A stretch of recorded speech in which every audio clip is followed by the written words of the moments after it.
Bem, falávamos acerca das dores que se referem a essa noção de perda dos nossos entes queridos.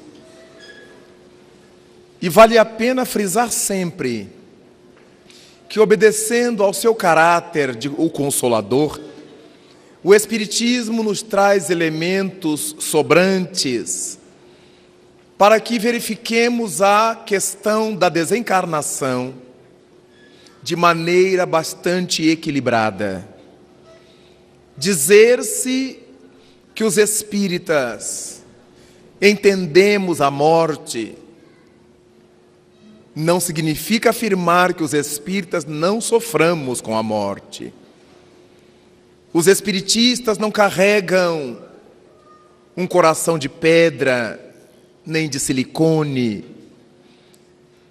No entanto, a lucidez com que o Espiritismo nos fala desse mais além, de onde todos nós viemos para a Terra e para onde forçosamente todos retornaremos, dá-nos elementos importantíssimos para que não vejamos a morte como um final, como algo que se acaba em definitivo, mas vejamos a desencarnação como um até breve, um até logo, um até já, porque todos, de uma forma ou de outra, mais dia menos dia, estamos fazendo o nosso retorno para o grande lar. Então, diante dos sofrimentos que nos assenhoriam, que se assenhoreiam de nós, quando da partida dos nossos entes queridos, vale a pena desenvolver essa lucidez que o Espiritismo nos dá. Mas ninguém desenvolve semelhante lucidez sem mergulhar nas páginas de equilíbrio, de orientação e de consolo que esse mesmo Espiritismo nos traz. É preciso compreender, desde o Livro dos Espíritos, quando Allan Kardec discute a questão da morte, falando que a morte corresponde ao desgaste dos órgãos, a chamada morte natural, atravessando pelos demais livros da codificação, nós vamos aprendendo cada vez mais elementos que nos levam a uma consciência do que venha a ser a morte, do que venha a ser a desencarnação e da nossa postura diante desse fenômeno. Vale repetir que tudo o que nasce na Terra um dia terá que morrer. E nós todos estamos fadados a sair dos corpos que agora ocupamos e de tantos outros corpos que venhamos a ocupar. Mas de uma certeza estamos imbuídos. Nenhum de nós sairá jamais da vida. Então o nosso sofrimento em razão da morte deve ter uma conotação de lucidez. O coração se aperta, nós sofremos moralmente essa saudade, mas não deve passar de saudade. A dor de revolta, de desespero, de mágoa, a afeta diretamente aqueles seres que estamos dizendo amar. E nós os perturbamos, e nós os agitamos, e nós os intranquilizamos desse outro lado da existência. Vale a pena passarmos por uma questão bastante delicada e bonita,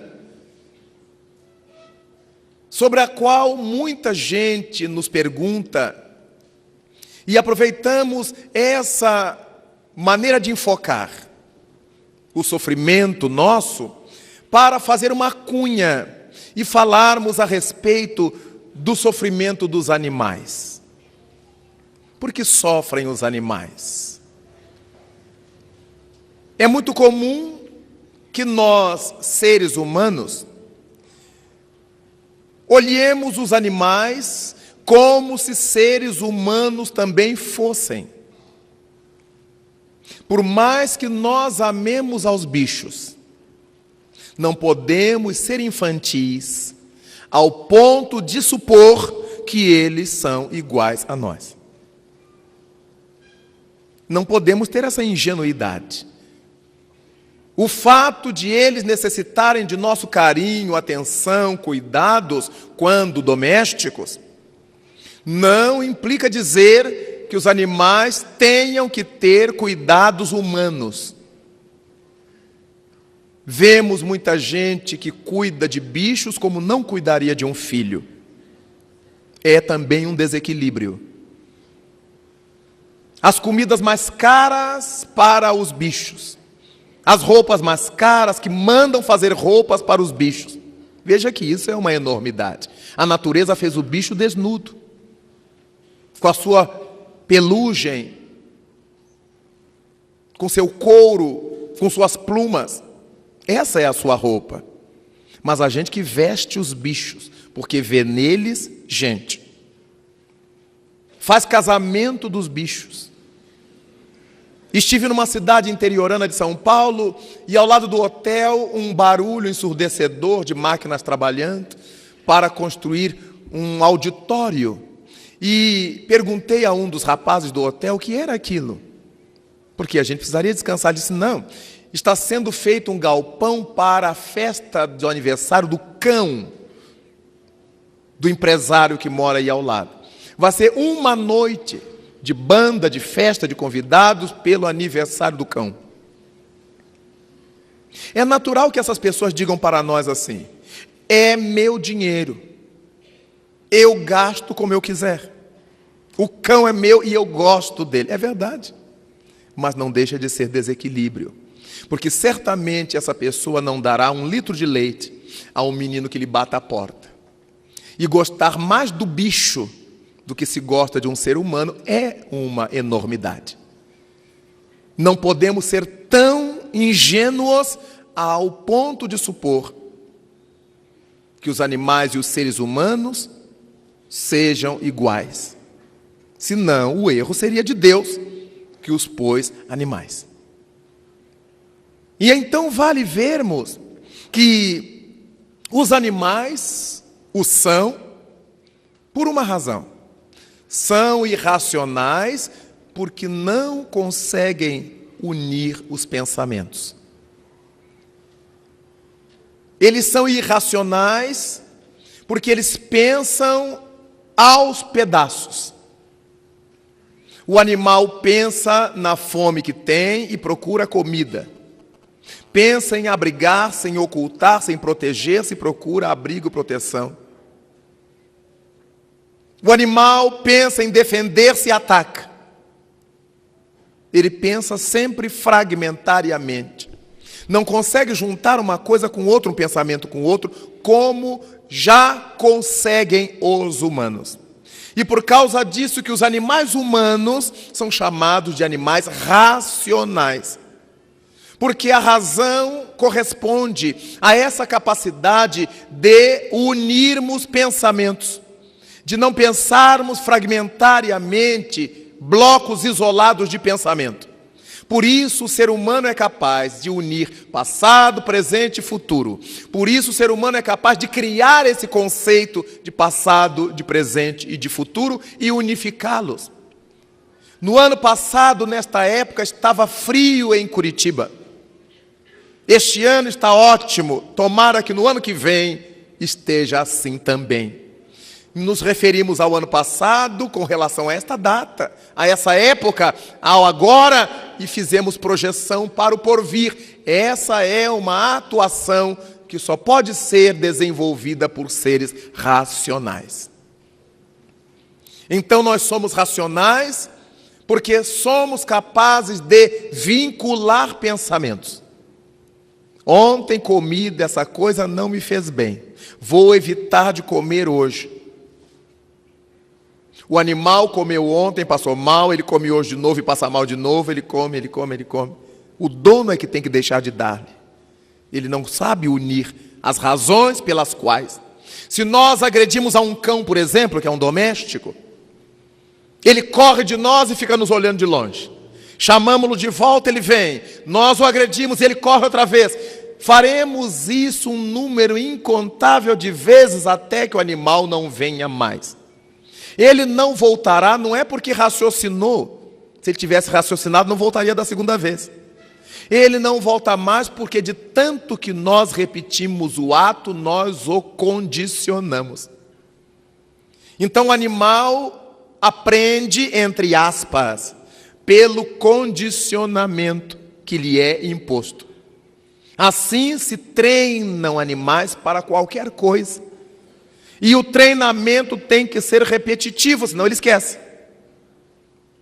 E a cada vez que ele se pronuncia de uma maneira, se lhe dá uma gratificação que o faz repetir o ato. Daí então, ser diferente do ser racional, que diz assim: fulano me faz uma vez, mas a segunda não faz. Eu estive lá, ele me tratou assim, nunca mais voltarei lá. Então a razão faz com que nós associemos alguma coisa já acontecida com algo que está acontecendo, com alguma coisa que poderá vir a dar-se. Então, por isso, nós somos chamados de racionais. E esses seres que não conseguem fazer isso, essa junção de pensamentos, são chamados por nós de irracionais, não racionais. Allan Kardec ouve dos imortais a resposta a respeito desse momento cósmico, em que o princípio espiritual, o ser irracional, torna-se espírito humano, começa a raciocinar, estabelece-se aí o fundamento da razão. Na pergunta 607 e 607A de O Livro dos Espíritos, nós encontraremos essa resposta notável dos espíritos ao codificador, quando dá pergunta a respeito dos processos da evolução humana. Então, os animais não erram, não cometem crimes. Eles agem pela lei do determinismo que não os deixa errar. A inteligência dos animais, não tendo raciocínio, sendo uma inteligência sem raciocínio, nós a chamamos de instinto.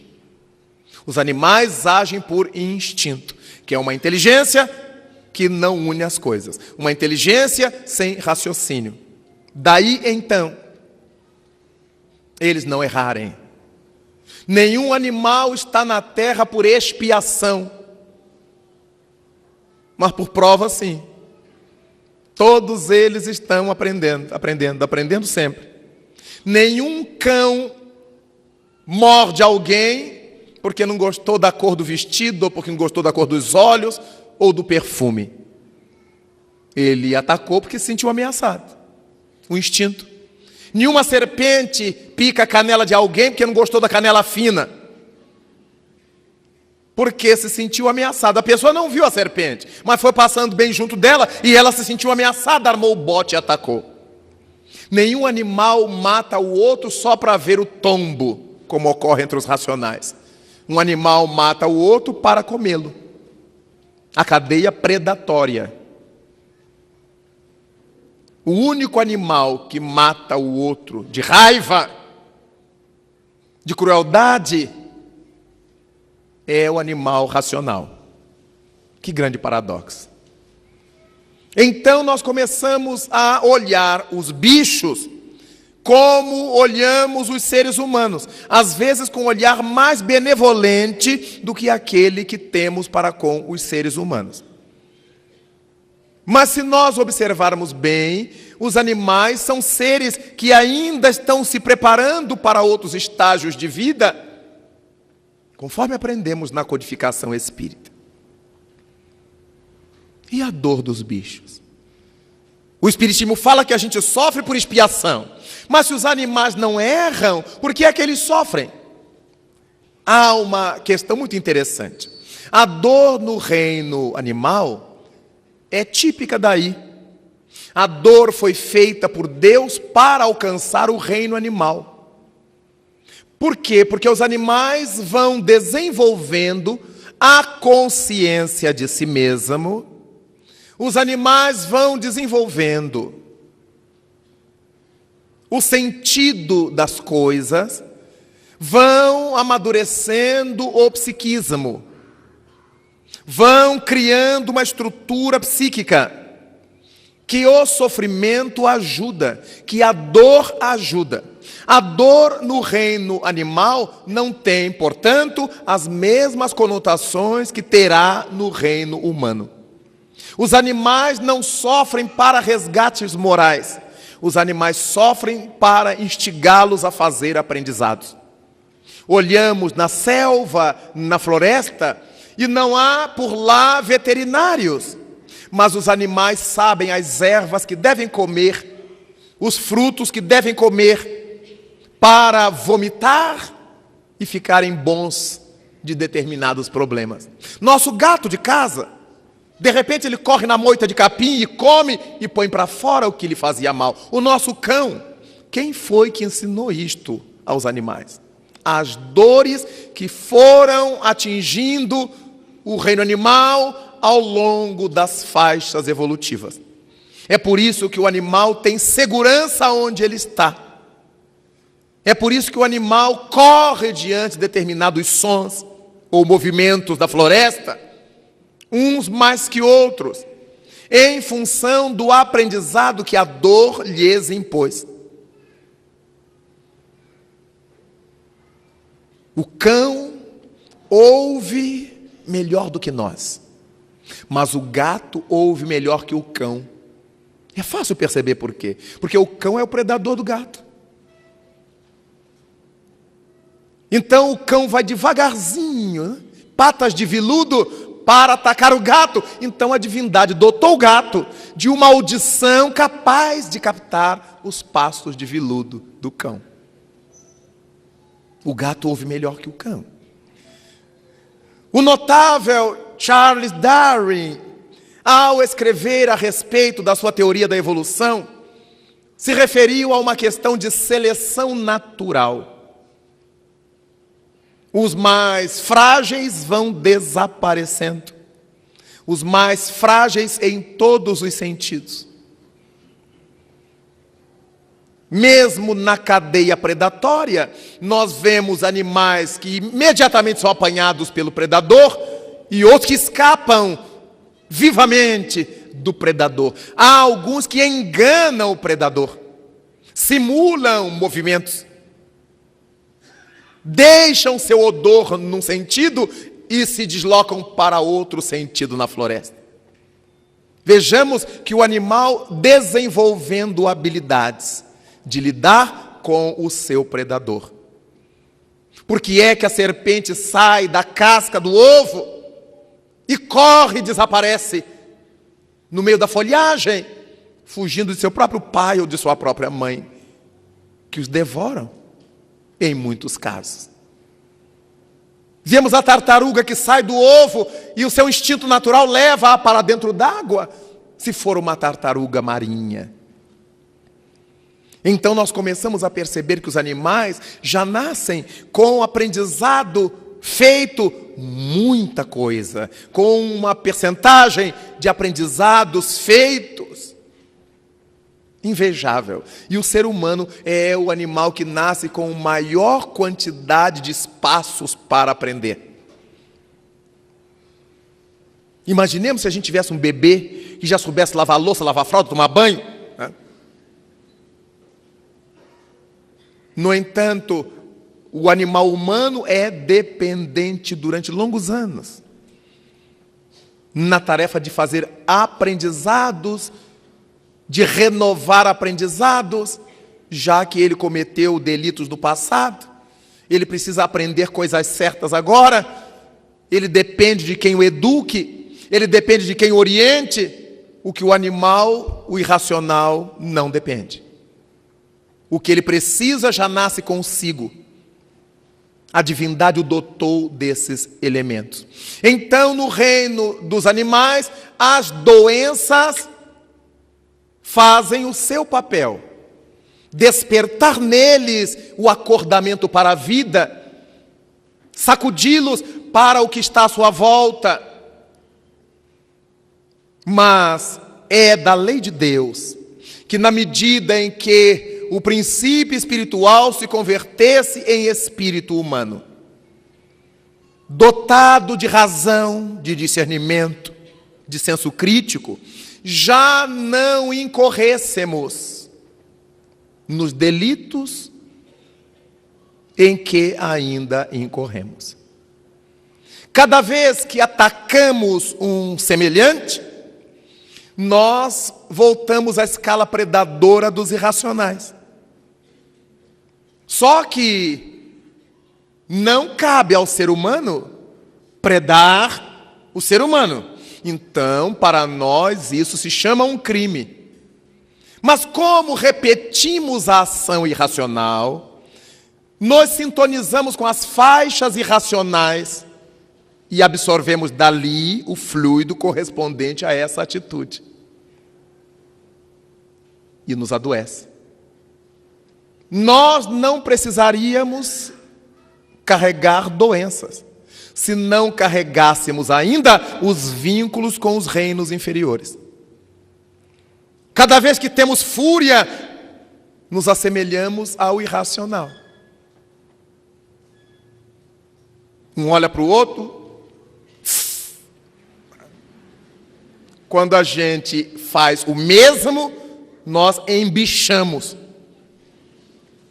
nos animalizamos e assimilamos o fluido correspondente a essa sintonia. E adquirimos as doenças. Por isso é que aprendemos que, de acordo com os males que cometemos, criamos problemas de saúde. Porque vamos buscar no reino inferior ao nosso, onde esses problemas eram naturais, o fluido que no nosso reino já não é natural. Por isso é que no ser humano a dor nos faz sofrer de maneira diferente. Não acorda nossos centros psíquicos que já estão acordados.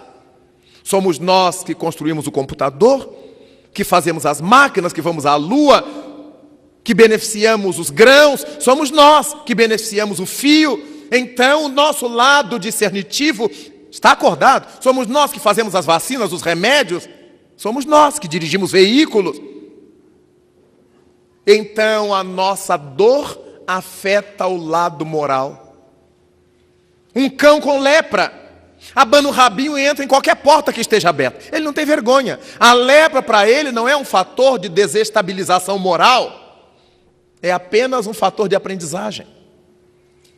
Ele sabe em cima de que ele vai se rebolcar para ir tratando da sua pereba. Mas um ser humano com lepra, nem o nome aceita. Tem que ser hanseníase. O nome afeta-o moralmente. Então nós precisamos procurar o nome politicamente correto.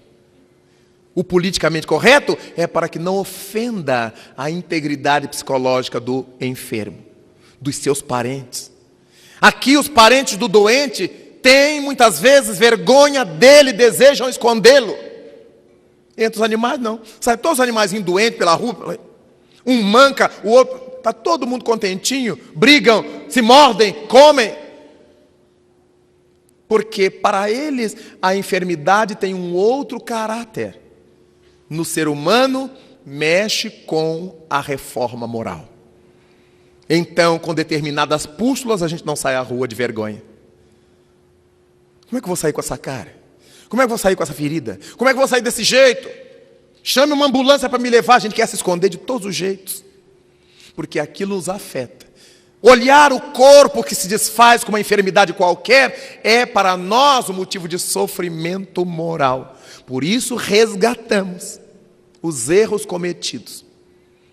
Enquanto no reino animal a doença é própria dele, o animal não sofre como o ser humano imagina que ele esteja sofrendo. Nós sofremos moralmente, eu estou repetindo de propósito. Mas o bicho, porque ele não comete erros, ele não sofre moralmente, ele sofre fisicamente. E como sofre fisicamente, neurologicamente, ele procura em a natureza em torno recursos para sair do seu padecimento. A inteligência sendo elaborada para o porvir.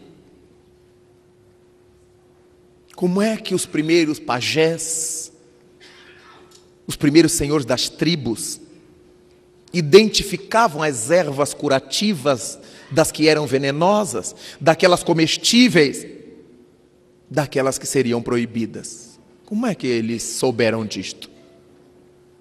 Essa experiência da irracionalidade, alcançada pelo homem primitivo, que era mais bicho do que humano.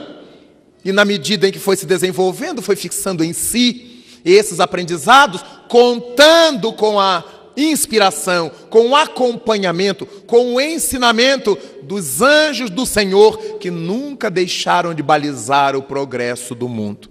Quando o nosso cão, nosso gato, nosso cavalo, nosso bicho estejam doentes, com os recursos da nossa veterinária atual, vamos cuidá-los, vamos tratá-los, mas nunca esquecendo que eles são bichos. Para que eles sejam felizes como bichos, é necessário que eles vivam como tais. E aí a gente vê pessoas que botam o bichinho para dormir nas rendas, na cama, não sei de quê, não é mais o bicho, ele está sendo violentado. Há pessoas que não deixam o cão andar no chão. Anda no colo ou na bolsa. É um castigo para o cão ou para o animal, qualquer que ele seja. Vejamos que a pessoa disturbou, ela perdeu o juízo. Ela não sabe mais a dimensão do irracional e a dimensão do racional. Não estou inventando, são os espíritos que nos ensinaram. Quando Allan Kardec perguntou qual era a distância que medeia o irracional e o ser humano, o Espírito de Verdade respondeu que é a mesma que existe entre o homem e Deus. Pouquinho longe.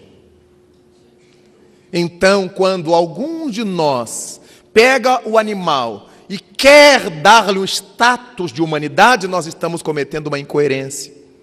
Primeiro, violentando o bicho, que deve ser bem tratado no seu habitat. Aqueles que porventura tragamos para a nossa convivência, não podemos perder de vista que ele é bicho. Ele precisa viver a sua dimensão de bicho. E não querermos convertê-los no nosso bebê, na nossa criancinha. Porque estaremos cometendo uma violência com o animal. E estaremos sendo incoerentes diante da lei divina. Deste modo, por que sofrem os animais? Para se desenvolver. Porque sofrem os homens? Para pagar dívidas. Naturalmente, pagando dívidas, também a gente anda, a gente se desenvolve. Mas não havia necessidade para o ser humano de sofrer para resgatar dívidas. Nós somos intelectuais, nós somos racionais, e nós aprendemos com o Evangelho que é o amor que cobre multidões de pecados. A gente não precisaria sofrer, bastaria que a gente amasse. Amar é fazer as coisas corretamente como determinam as leis de Deus.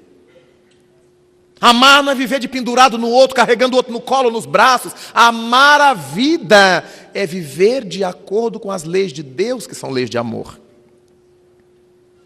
E como nós estamos o tempo todo querendo fugir das leis de Deus e conseguindo, procurando atalhos para fazer o que a lei de Deus não propõe, nós vamos mergulhando no reino anterior. E porque mergulhamos no reino anterior psiquicamente, vamos trazendo de lá para cá as mazelas que correspondem àquele nível de desenvolvimento.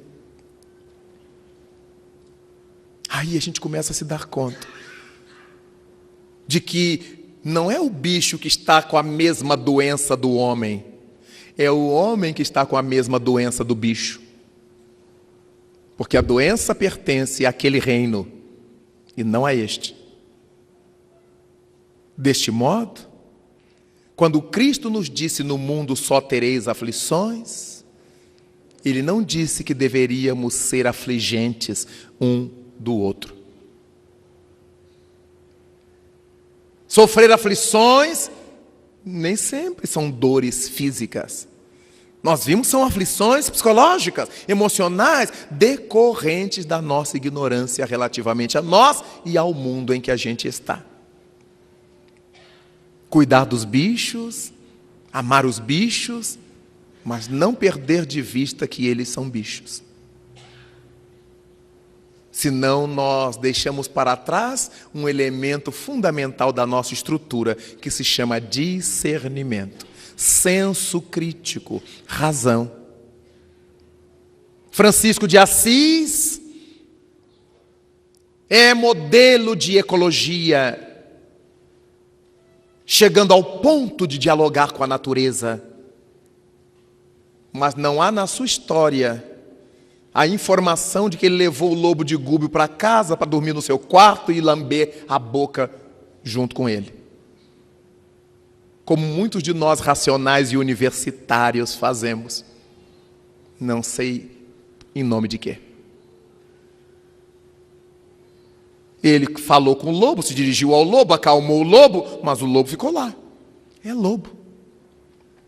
Tem que seguir a sua natureza. Por amar o lobo, por gostar do lobo e desejar que o lobo se acalmasse, Francisco não teve essa tolice de carregar o lobinho, botar um lacinho rosa no pescoço dele e levar para casa.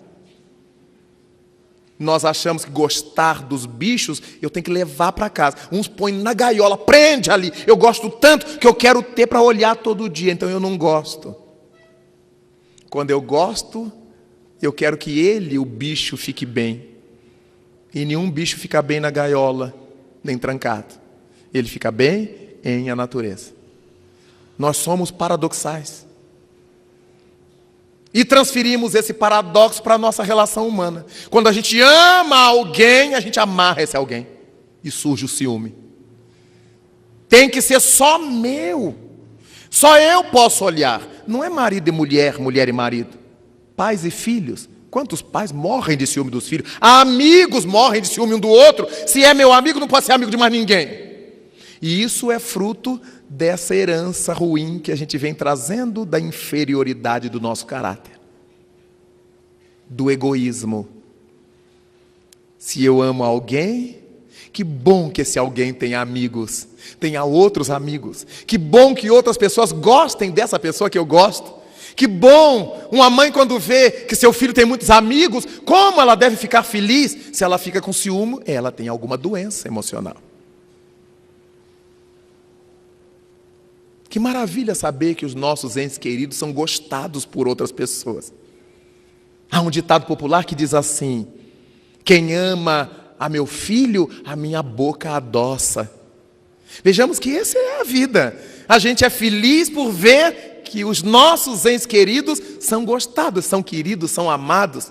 Quando alguém faz um elogio ao nosso ente querido, a gente se sente homenageado. A gente se emociona. Se nos bate um ciúme, por que ele está falando isso dele? O que ele está querendo dele? Deve estar querendo alguma coisa com ele.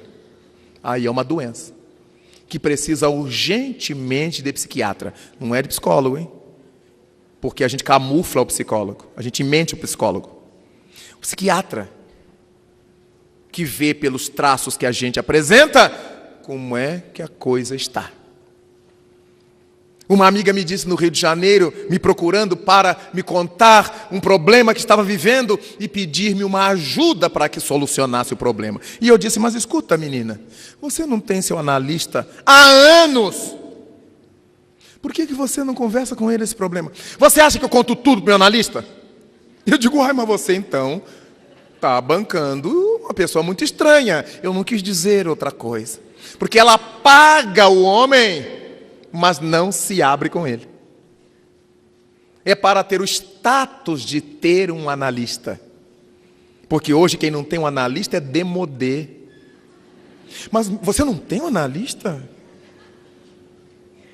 Quem não tem um analista está fora de moda. Então ela tinha um analista para ficar na moda. Mas quem tinha que ouvir os pepinos e achar saída era eu. Eu digo, mas assim é fácil. Não, você tem seu analista, leve esse problema para ele, ponha esse problema na cabeça dele e me deixe em paz. Porque o homem é que ganha o dinheiro e eu é que fico formigando na cabeça o problema da pessoa. De modo que há tudo isto, nós precisamos acordar, já é passado o tempo do nosso amadurecimento. Os bichos são os bichos. Vamos respeitá-los, cuidá-los, amá-los como de toda a natureza em torno de nós. Um mundo sem plantas, a gente não consegue viver nele. Um mundo sem água, fica impossível a vida. Então nós temos que tratar de todo o nosso environment, de todo o nosso ambiente. Mas eu não tenho que trazer toda a floresta da cidade para plantar no meu canteiro para dizer que eu gosto dela. Eu não tenho que trazer os rios da cidade para desaguar no meu terreno para dizer que eu gosto deles.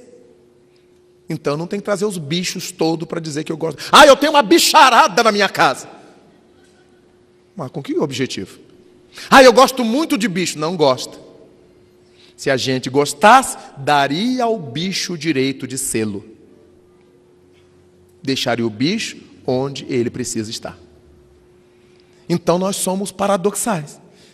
Quando eu gosto, eu carrego e prendo comigo. Não. Quando eu gosto, eu solto. Para que ele seja feliz. A arara que passa bonita, vermelha e azul, e que me encanta os olhos, vai encantar os olhos de tantas outras pessoas. Mas se estiver na minha casa, só os meus, quando eu passar pelo aviário.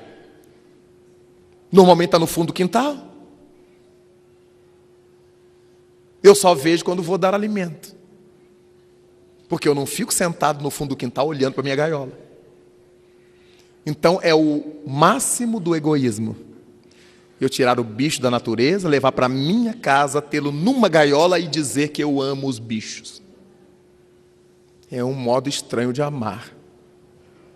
Mas este é um mundo onde também os animais só terão aflições.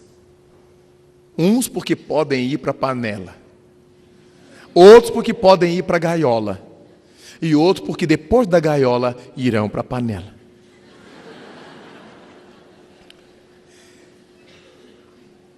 Dessa forma, meus queridos irmãos, a dor que sofrem os animais podem ser aquelas que venhamos nós a sofrer. Os animais têm todas essas doenças que nós encontramos no meio dos humanos. Todas. Com exceções daquelas patologias que são criadas pela nossa vida moral. Nós mergulhamos em faixas inferiores fluídicas, mas arrumamos o fluido ao nosso jeito. Nós temos determinadas atitudes como seres racionais que os bichos não têm. A matreirice humana é diferente da matreirice racional.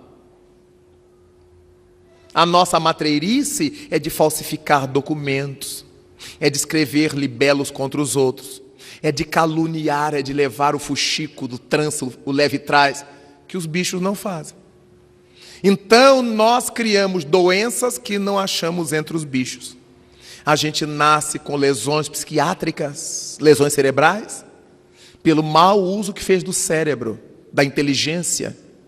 Nós nascemos descerebrados, por termos usado a condição intelectual para desgraçar as vidas das sociedades, de grandes grupos. Nós nascemos com diversas deficiências, em função do mau uso que fizemos de vários dos nossos órgãos. Curiosamente, no século XIX, Jean-Baptiste Antoine de Monnet, que nós conhecemos como Lamarck, ou Cavaleiro de Lamarck, um dos biólogos franceses, estabeleceu nas suas teses a respeito do desenvolvimento dos animais que a função faz o órgão. Isso incomodou os biólogos muito, até terem-no deixado de lado. Por que a função faz o órgão? O órgão é físico, logo a função que faz o órgão deve ser algo não físico. E Lamarck afirmava ainda que nos animais o órgão pouco usado ou mal usado, nas gerações seguintes o órgão desapareceria ou viria com as limitações correspondentes ao mau uso feito deles, ou ao desuso. Curioso é que na faixa humana, com o Espiritismo, nós aprendemos também isto. Mas essa é uma alusão feita por Jesus. Se teu olho é motivo de escândalo, arranca-o. Se tua mão é motivo de escândalo, corta. É melhor que entres na vida sem eles do que tendo-os, percas a paz, percas a alma.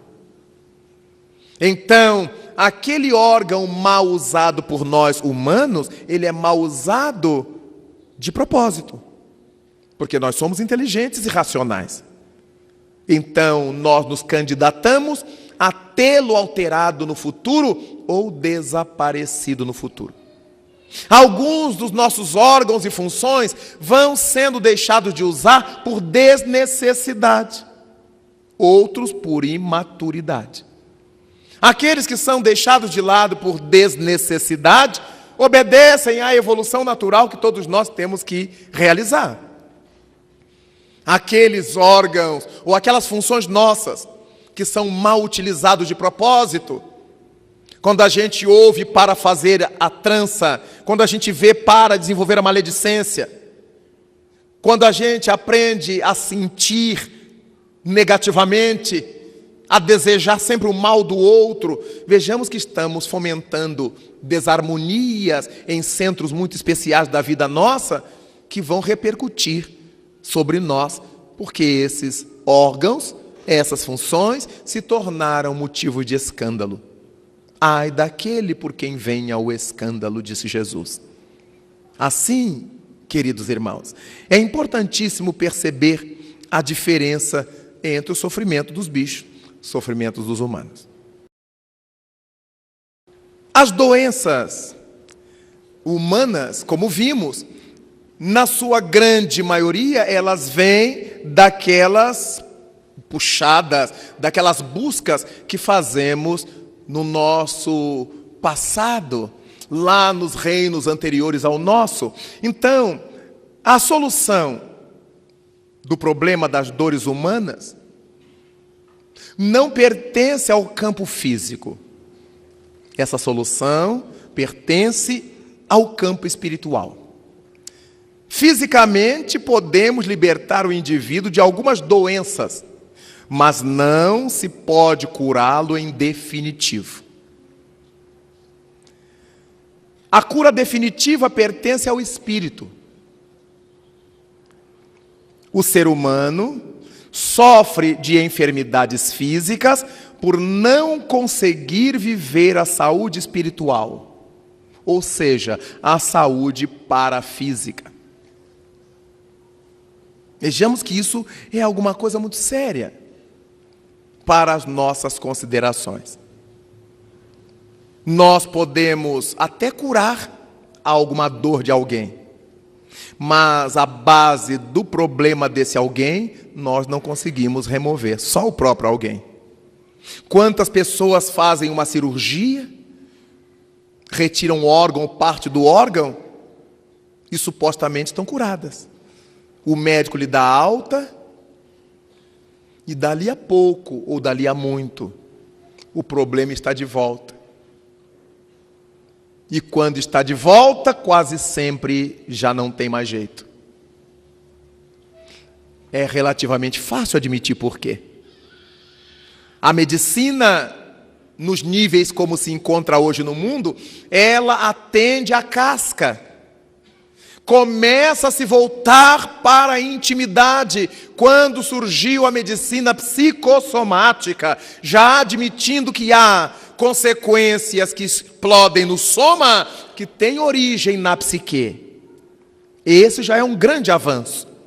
Mas a massa dos profissionais médicos do mundo ainda observam o que aparece na casca. Como é que a doença se manifesta? Como é que o doente diz estar sentindo-a? Mas o doente não sabe qual foi a matriz, nem o médico. Quando nós pensamos na importância do pensamento espírita no pensamento médico do mundo, no pensamento psicológico do mundo, esses profissionais dessas áreas que tivessem a lucidez do espiritismo ganhariam muito mais em sabedoria, porque independentemente do que eles fossem prescrever e do que eles fossem dizer ao paciente, eles já sabem que somos espíritos eternos e imortais, que vivemos antes e que estamos traduzindo agora em nível somático, psicossomático, ou psicológico, ou psiquiátrico, as consequências dessas nossas vivências anteriores. Aprendemos no Evangelho segundo o Espiritismo que há causas anteriores das aflições. Há aflições que surgem agora, cujas causas estão no nosso passado. Mas existem causas atuais das aflições. Existem tormentos, aflições que nós criamos hoje, nessa atualidade em que estamos no mundo. Então, um profissional que lida com a psique humana, com o corpo humano, com a vida humana, conhecendo o Espiritismo, eles teriam esse background, teriam esse plus, esse algo mais, capaz deles dar uma lucidez maior relativamente ao tratamento, ao conduzimento dessas criaturas que apresentassem ou que apresentem essas patologias. A ausência da visão espiritual, a presença marcante do materialismo nas nossas ações, pensamentos, relações, vai nos limitando, vai nos apertando, vai nos impedindo de ver saídas.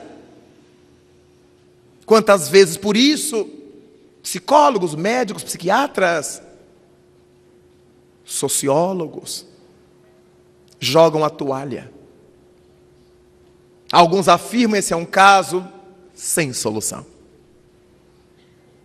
Às vezes são casos sem solução em nível físico, mas sempre há soluções em nível energético, em nível interno, em nível moral. Nós sofremos fundamentalmente porque não desenvolvemos a saúde parafísica, a saúde da alma. Quem determina essas entradas da alma somos nós, as próprias almas. Sou eu que permito que entra em meu psiquismo, ou o que eu não deixarei entrar no meu psiquismo. Um dia, fui ao banco acompanhando um amigo, colega de trabalho, e quando ele chegou para sacar recursos, percebeu alguns descontos estranhos que o banco tinha feito na sua conta. Mostrou-me. Veja se há sentido nisto. E foi me mostrando. E eu fui ficando indignado com aquilo que ele me mostrava. E eu disse para ele assim: escuta, e você não vai dar um jeito nisso, dar uma queixa no Procon? Porque aí o banco tem que lhe devolver isso, tanto mais, tantas vezes mais. E ele me olhou, me ouviu, disse: não, Raul, eu não quero me perturbar com isso, eu vou resolver. O governo pode enfiar a mão na minha conta bancária, ele nunca alcançará meu coração. Então não vou me envenenar, não vou me perturbar, eu vou resolver. Aprendi muito com aquela fala dele. Porque às vezes a gente se perde de um tal jeito. Eu vou abrir um processo, eu vou fazer aquele isso, aquele aquilo. A gente esquece que o gerente está cumprindo ordens que ele recebe da gerência superior. A gente esquece que o funcionário, que o empregado que está no balcão nos atendendo, ele está obedecendo ao que determinou seu chefe, seu patrão, etc.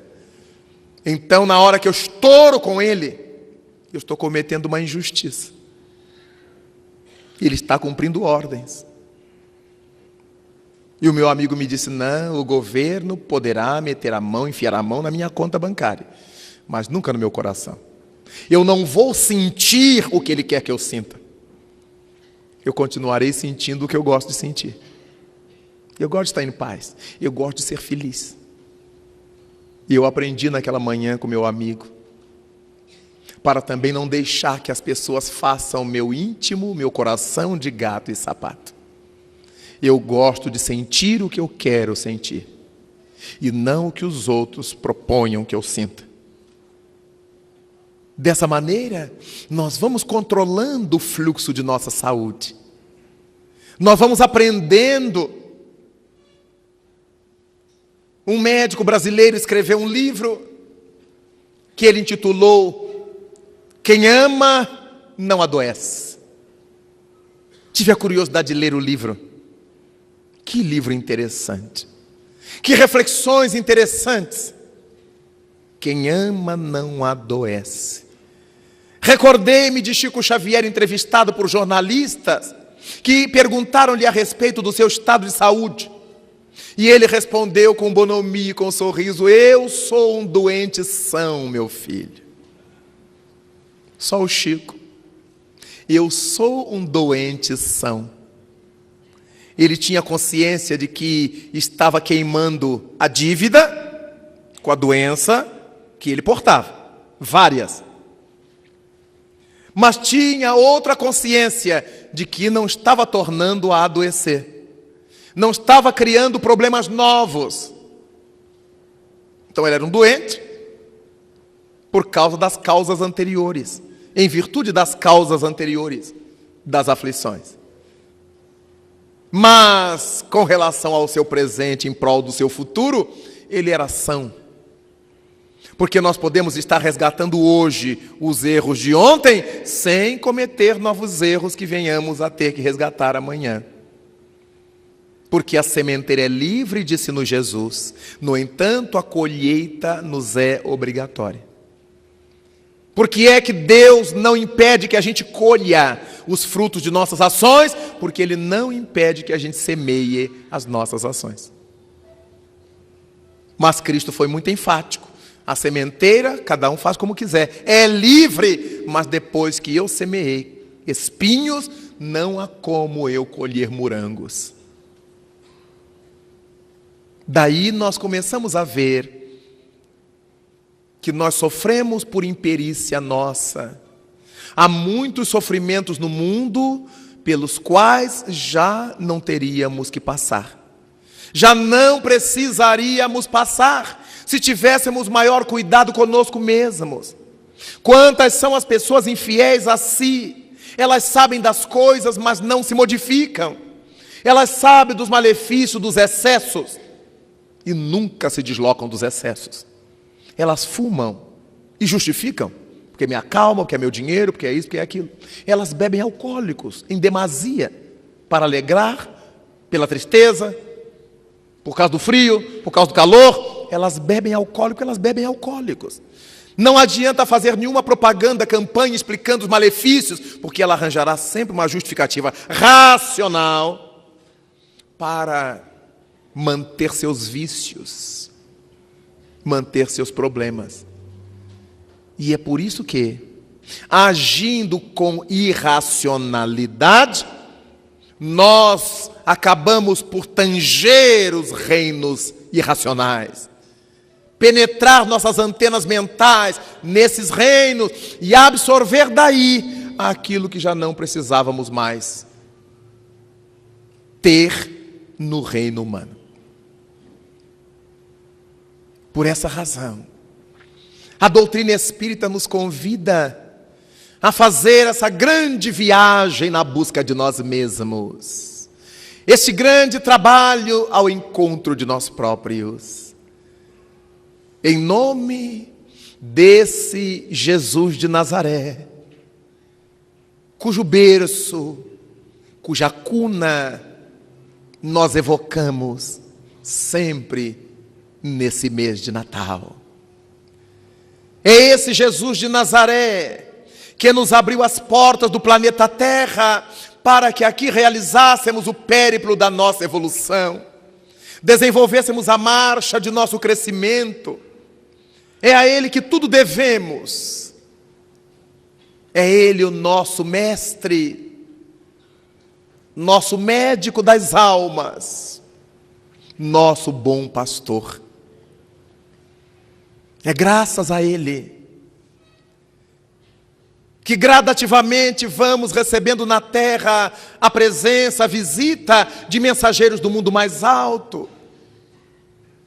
Foi graças a Ele que o mundo conheceu um dia as almas notáveis de Zaratustra, de Forri, de Lao Tse, de Confutse, a alma de Hermes, do Buda, de Mohammed. Foi graças a esse Jesus Cristo que o mundo conheceu almas como Avicena, como Galeno, como Francisco de Assis, como Teresa de Ávila e Madre Teresa de Calcutá.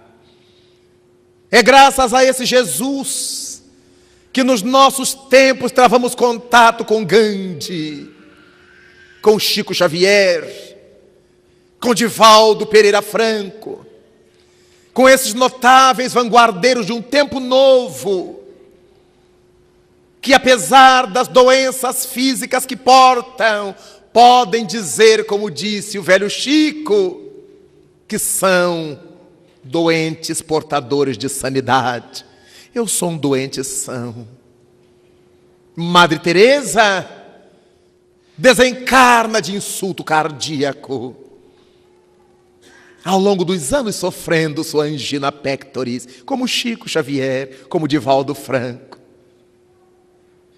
Nosso Chico Xavier, atacado por sua angina, por sua hipotensão arterial, pela quase cegueira de um olho, pelos problemas renais que o levou à mesa de cirurgia.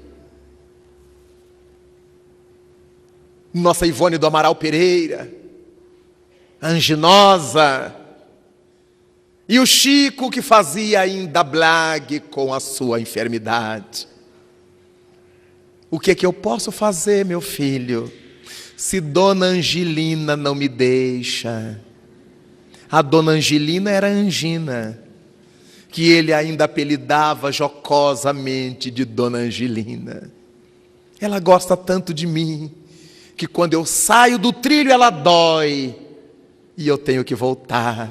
Um dia, dialogando com Chico Xavier em Uberaba, ele me disse, eu muito jovem, com 19 anos, aprendendo, estudando Espiritismo enquanto pregava, ele me disse, meu filho, nós nos mantemos na estrada do bem, no Espiritismo, porque somos pegados a cachorro.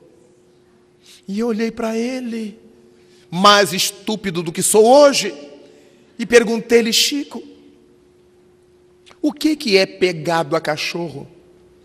Ele sorriu e me disse, meu filho, lembre-se da história do pastor, que mais tarde eu li numa das páginas de Emmanuel.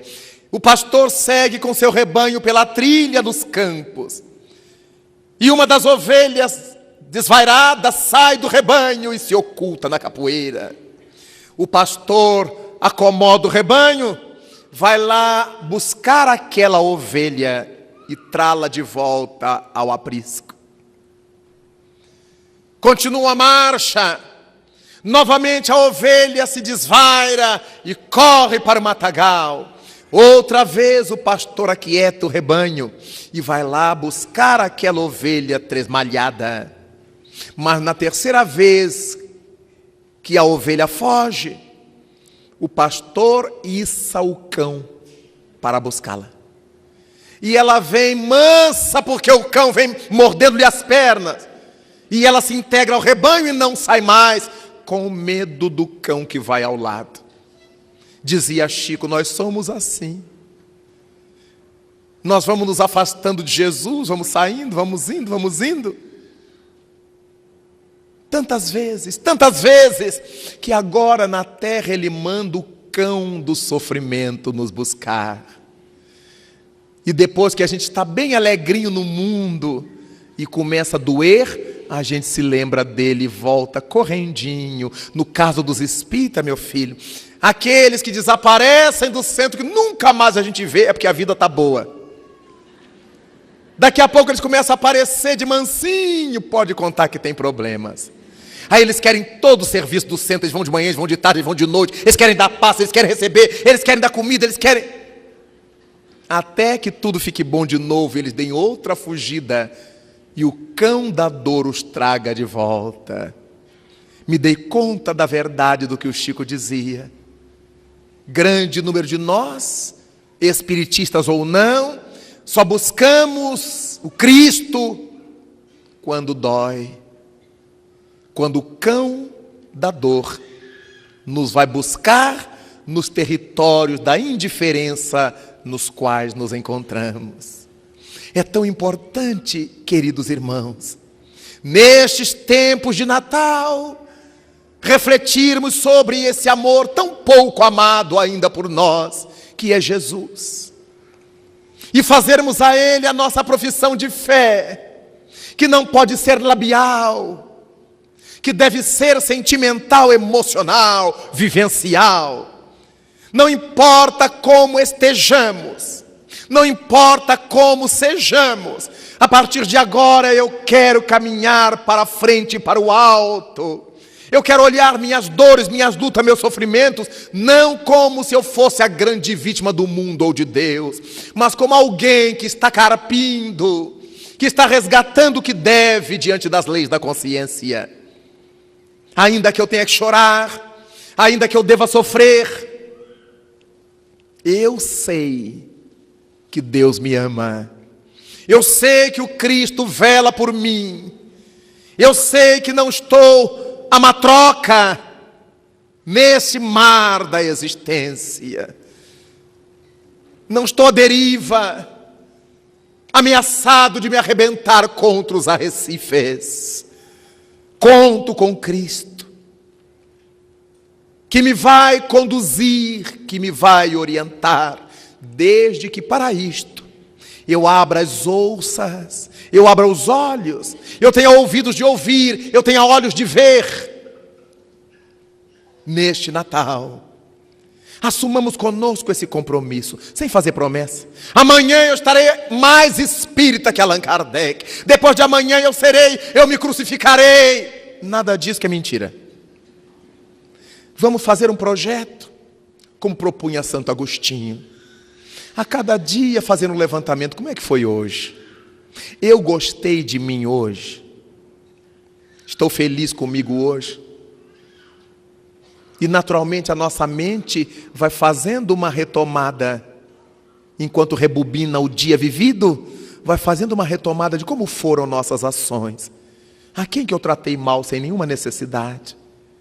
A quem que eu tratei bem por interesses secundários, só por bajulação? O que que eu deixei de fazer que estava sob minha responsabilidade e que eu devia ter feito? O que é que eu fiz passando à frente dos outros apenas para me exibir? E gradativamente, na medida em que vamos nos conhecendo o que devemos fazer, a vida vai ganhando um outro colorido para nós. Eu vou entendendo melhor por que estou aqui, de onde eu vim, de que realidades eu vim e para que realidades estou marchando. Para nós, os que temos amor a Cristo, não importa quem a gente tenha sido. Eu fui princesa, eu fui rei, eu fui lavrador, eu fui prostituto. Nada disso importa. Foi Cristo que disse: quem tomou do arado, não olhe para trás. O que nos cabe pensar é aquilo que somos hoje. Porque isso que somos hoje determinará o que seremos amanhã.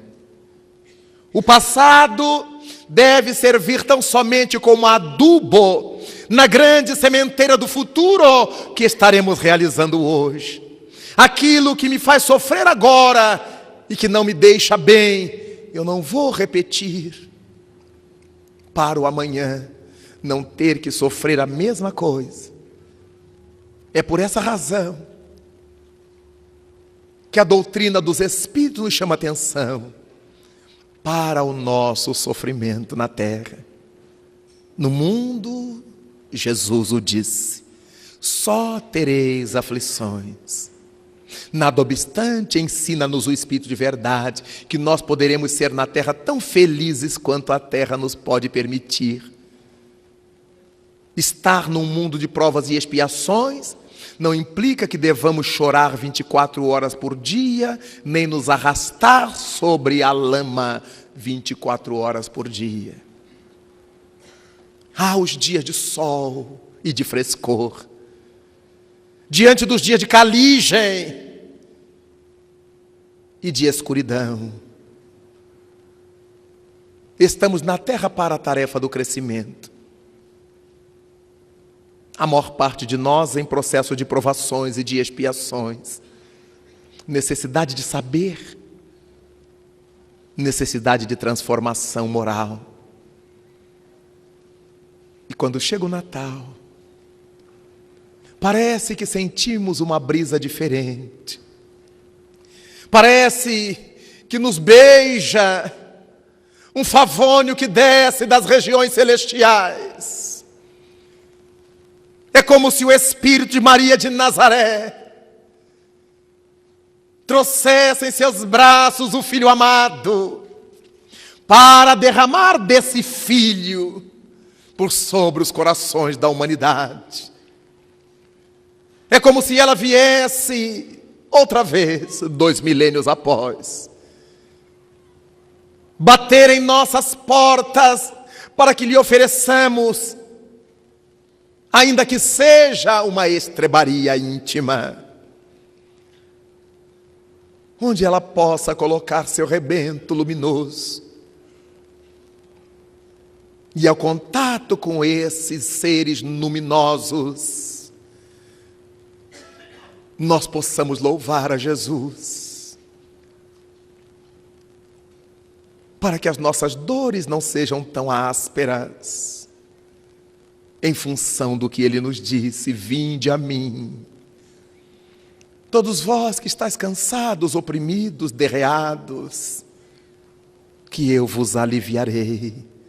Tomai sobre vós o meu jugo, suportai o meu fardo, aprendei comigo que sou manso, que sou humilde de coração.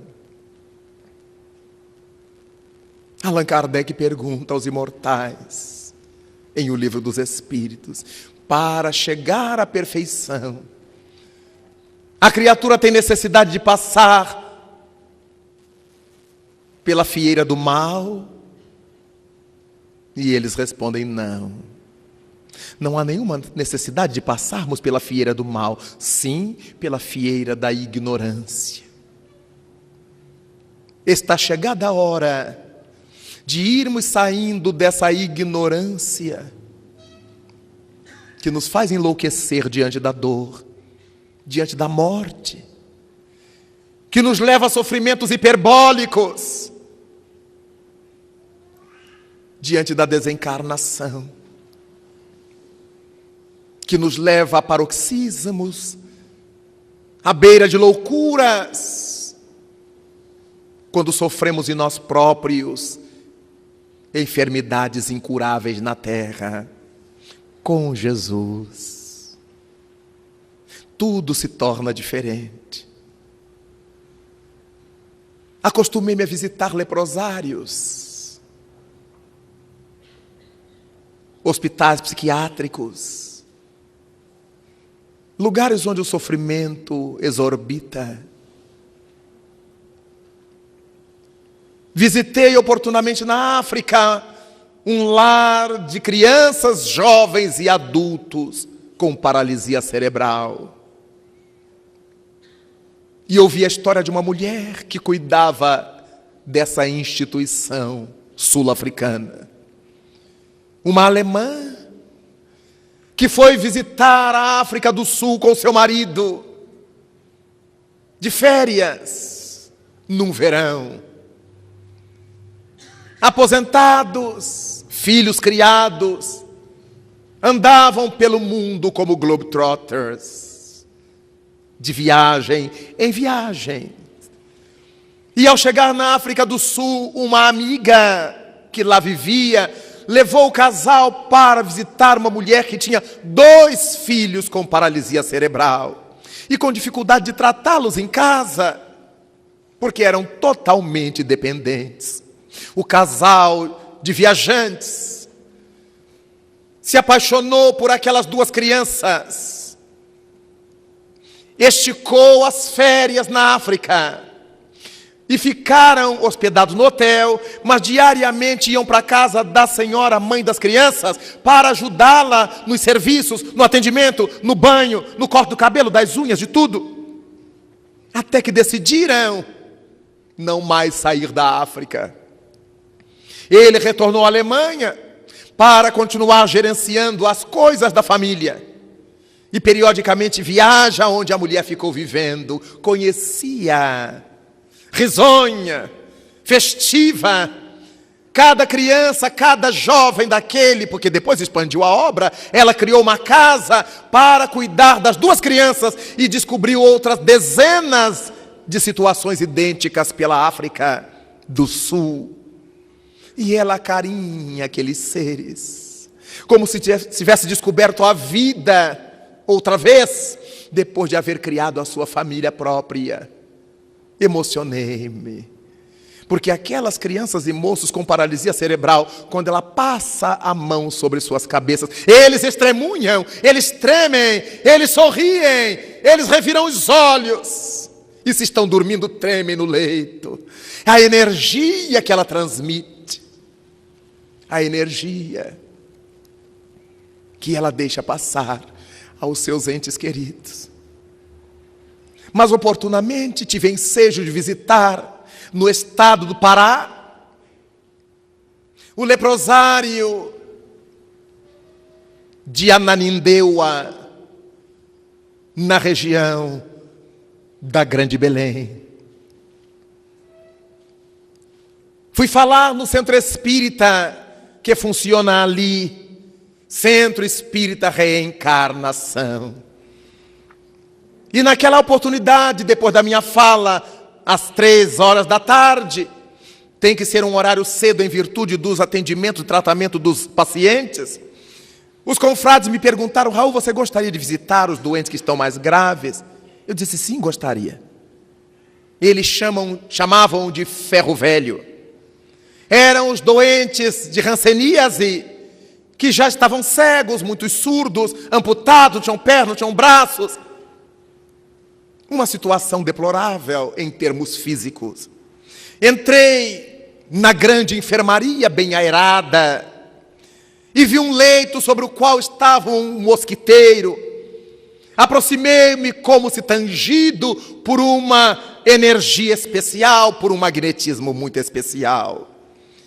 E vi sobre aquele berço de criança, que tinha 3 grades e um lado livre, para que a enfermagem tivesse facilidade, uma mulher, uma negra, da qual existiam os escombros, o tronco e a cabeça. Não mais as pernas, não mais os braços, a testa marcada de pústulas, os lábios carcomidos pela enfermidade, as narinas também. O corpo tinha um pano por cima, certamente entendi que não podiam vesti-la, e ela estava de olhos cerrados. Aproximei-me e me comovi. O confrade me disse: aqui está Marinha. E ela abriu os olhos. E com a voz rouquenha, de quem tem dificuldade de articular, porque faltavam os dentes, faltavam os lábios, e falando devagar, ela me disse: falou de mim? E ele disse: estou falando de você, Marinha. Estou apresentando você ao nosso confrade Raul Teixeira. E ela me disse assim: eu já conheço ele. E o amigo disse: mas como você conhece ele? É a primeira vez que ele está visitando essa enfermaria. Eu já tinha estado lá em outra ocasião, sem ir às enfermarias. Não, mas eu acabei de ouvir a palestra dele. E aí eu agucei. Eu queria verificar a realidade do que ela dizia. Eu tinha falado, em homenagem ao Centro Espírita, eu falara sobre a reencarnação. As situações que a reencarnação nos remete. Fiz estudos baseados no Evangelho segundo o Espiritismo, bem-aventurados os aflitos, trabalhei, desenvolvi, e ela me disse: gostei muito quando o irmão falou, tudo isso bem pausado, bem devagar, da parte dos sofrimentos do passado, das causas passadas, das dores da gente. Eu disse: ela estava lá. Ela de fato ouviu, porque ela disse o que eu havia dito. Ela repetiu. Gostei muito, porque eu sei por que estou aqui. A palestra serviu muito para mim. Eu estou deitada nesta cama, Raul, para descontar o tempo que fiquei sentada no trono de ouro e de mentiras. Carrego essa cabeça apodrecida. Fazia menção às pústulas. Pelo peso da coroa que eu carreguei para destruir. A divindade tirou minhas pernas para ensinar-me a caminhar para o bem e não nas marchas destruidoras de guerra. Retirou-me os braços para que eu aprendesse a empunhar as penas, escrevendo cartas de amor, as flores, dando buqueres, e não mais as armas, as espadas, não mais esbofeteando a ninguém. Eu tenho consciência de tudo isto. E a conversa se esticou, e eu fazendo força para não chorar. Num dado momento, ela me disse: veja, Raul, que eu sei por que eu estou aqui. E agradeço a Deus cada dia que eu posso colocar um tijolinho novo na construção nova que eu estou fazendo no mundo espiritual. E eu perguntei-lhe: Marinha, e você está feliz? E ela me disse: muito. Porque eu sei por que estou sofrendo. Fico com pena de quem sofre aqui mesmo neste hospital e não sabe por quê. E pensam que é castigo de Deus. Perguntei a ela: você gostaria que eu lhe fizesse um passe? Atrevimento meu, é claro. E ela disse: quero. Pedi ao companheiro que afastasse o cortinado, para que eu pudesse movimentar as mãos sobre o seu corpo. E tive uma surpresa. Em espírito, ela se deslocou do corpo e se pôs sentada na cama. E eu pude ver em espírito aquela mulher, de uma beleza radiante, esperando os últimos dias da expiação. Emitia uma claridade que parecia um azul embaçado, naquele calor de Ananindeua. Eu me emocionei, e o Espírito Camilo me disse: vamos, conclua.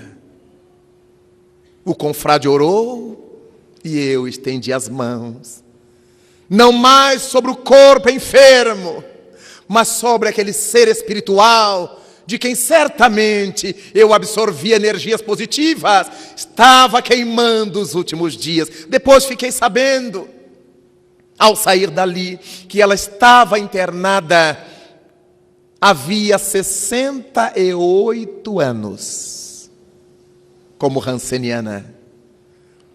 Foi internada aos 18. Casou-se aos 16. teve um filho. O marido desencarnou nas matas do Pará, picado por serpente. Com 1 ano e meio de idade, o filho teve meningite e desencarnou. Ela já estava enferma. A doença foi descoberta e ela deu entrada ao hospital, de onde nunca mais sairia no corpo físico. Depois da minha visita, 2 meses e pouco depois, recebi a notícia da desencarnação de Mariinha. Era uma notável senhora feudal, que se mostrava como tal, nada obstante a beleza do espírito trabalhado ao longo do sofrimento de 68 anos, na hanseníase. Ah, Jesus, quantas bênçãos Tu nos permites, quantas glórias Tu nos dás. E é por causa de tudo isto que, evocando o Teu Natal, entendendo por que sofremos, que não é capricho Teu nem das leis divinas do nosso Pai, mas tão somente em razão da nossa picardia, da nossa resistência no erro, no mal, no desequilíbrio. Nesta hora Te queremos louvar, Mestre, e agradecer a Deus, nosso Pai Celeste, porque aqui nos achamos cheios de coragem, de disposição, com vontade de lutar, de superar-nos e de avançar para Ti, que és nosso caminho de verdade e de vida, que és o caminho da verdadeira vida, como Tu mesmo o disseste.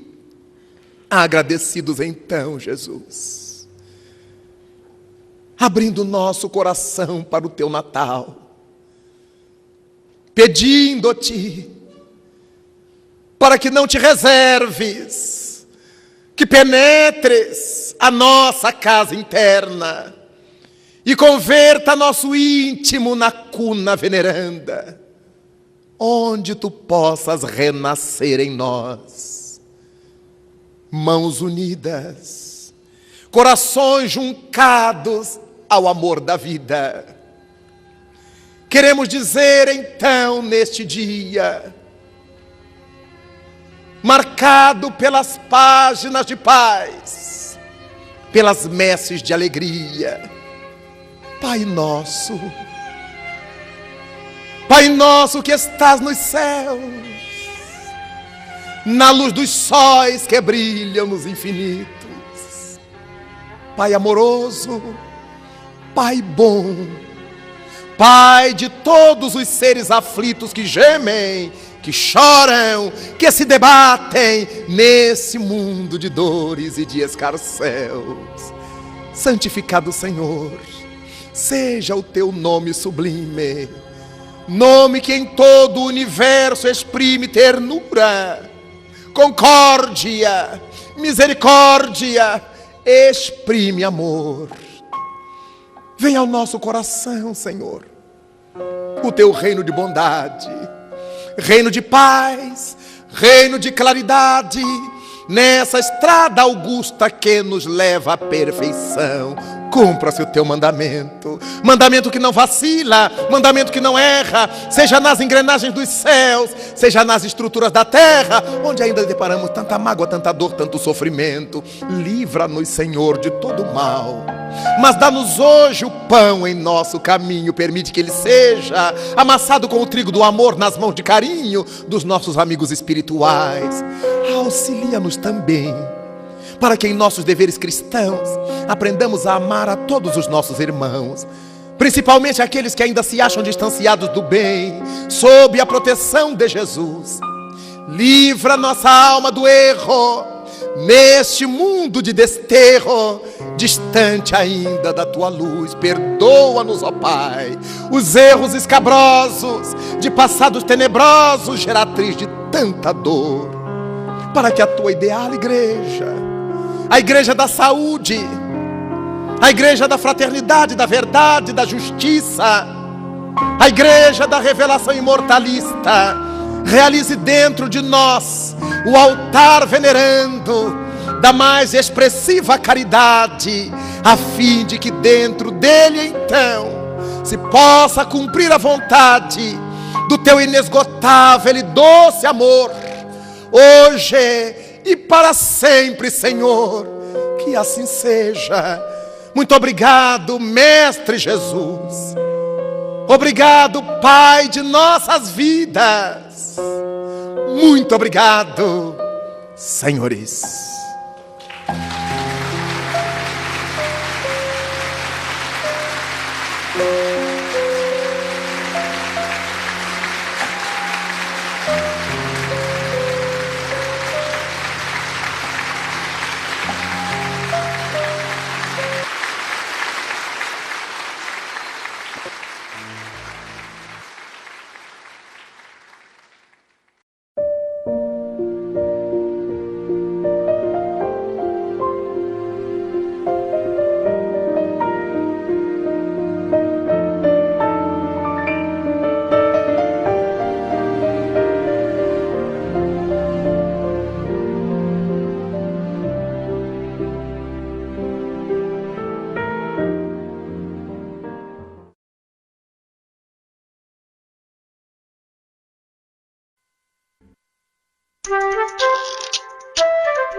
Há 27 anos, nascia a Sociedade Espírita Fraternidade.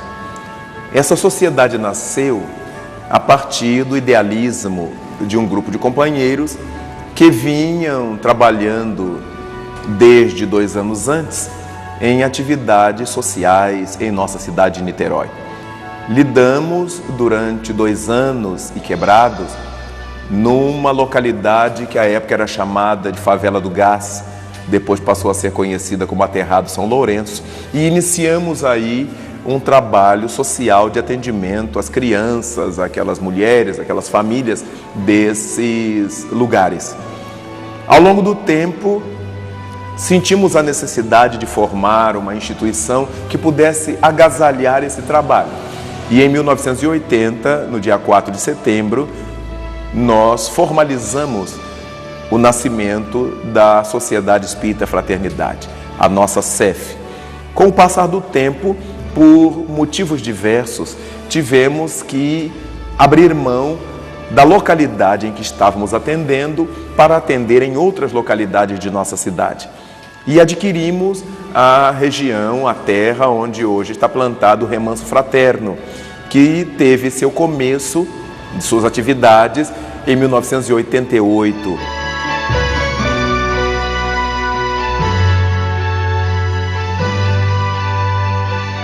Eu já conheço o Remanso há mais de 10 anos, 12 anos talvez. Eu trabalho foi criado aqui o Remanso Fraterno, né? A gente dava aula ainda na sombra das árvores, então isso já tem uns 17 anos. Daí então, o Remanso Fraterno, que parte para completar 20 anos, certamente é o nosso polo de aplicação, de trabalho prático relativamente a tudo isso que vamos aprendendo na doutrina espírita.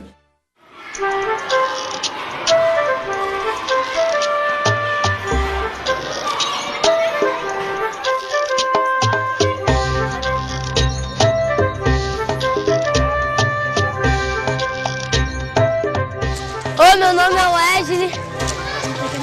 Esse daqui é meu amigo Felipe, minha amiga Yara.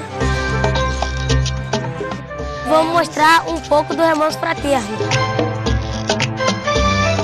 Aqui nós temos muita aula de arte.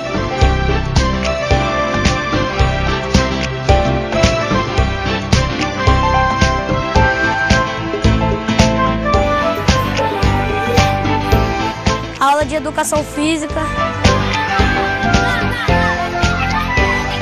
Aqui é o recreio, ali é a casinha onde que a gente brinca. Ali é a cozinha.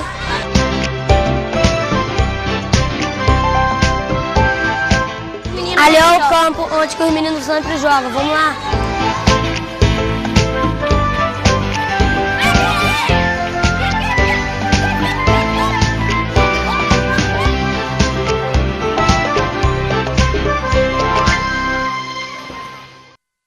A proposta fundamental do Remanso Fraterno é dar a essas crianças socialmente carentes a possibilidade de que saiam das ruas, do crime, do vício, das drogas, da prostituição, tão comuns entre os infantis nesses tempos das nossas sociedades. O papel do remanso, eu diria que hoje é fundamental na comunidade do bairro de Várzea das Moças e do entorno, porque é um trabalho que valoriza o que as famílias têm de melhor.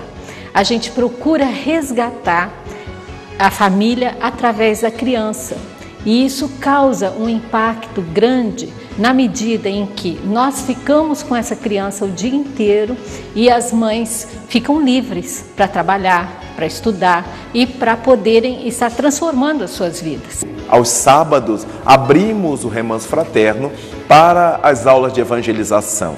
E nesses sábados, os pais, que são sempre perenemente convidados, comparecem, fazem aprendizados, as mães aprendem uma série de coisas nas nossas oficinas, enquanto há um grupo que cuida dos bebês daquelas mães que precisam assistir às aulas, às reuniões e tem as crianças pequenas. Chamamos o Cantinho do Bebê, afetivamente, aquele grupo de pessoas que cuida dessas crianças no Remanso Fraterno, enquanto as mães estão assistindo às atividades.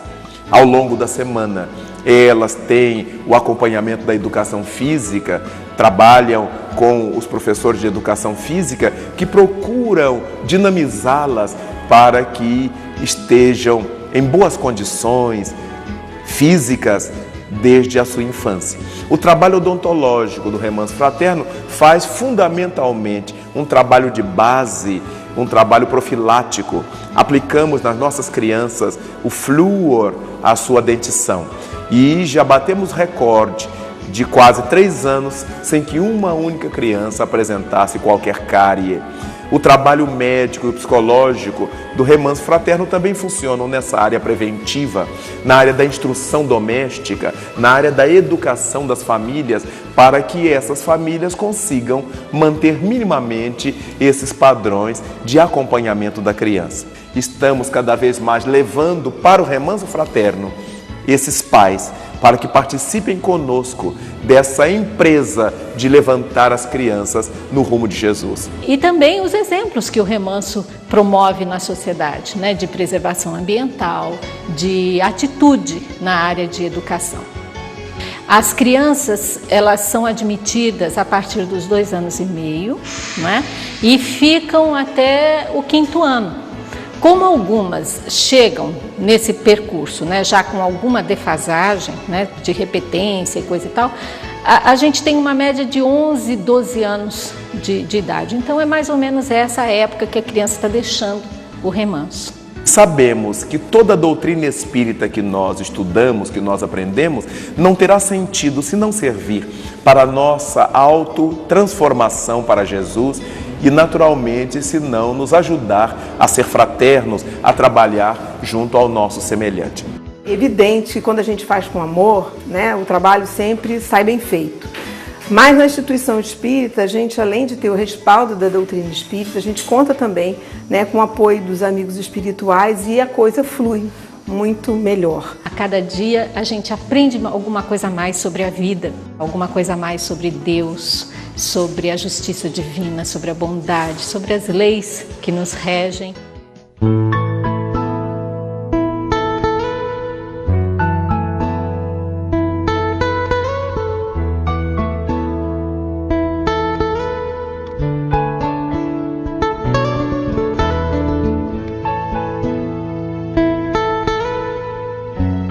Nossa casa completa 27 anos de existência. A Sociedade Espírita Fraternidade, com seus 27 anos de existência, sendo 20 só do Remanso Fraterno, na estrutura com que ele se apresenta hoje, vai nos fazendo sentir as bênçãos de Jesus Cristo, o amor de Deus para com a nossa boa vontade, ainda que diminuta. Eu vejo as pessoas que trabalham aqui muito à vontade, porque todas elas são acolhidas nas suas necessidades, são ouvidas, elas se sentem muito à vontade no Remanso Fraterno. O Remanso Fraterno é, assim, uma obra de amor que reflete o nosso sentimento fraterno diante das necessidades do mundo. Se ligar no papo e curtir que eu vou dizer, eu estudo no remanso, o remanso vai valer. Se ligar nesse papo e curtir que eu vou falar, eu sou o Mano Pucá, eu fecho o contato.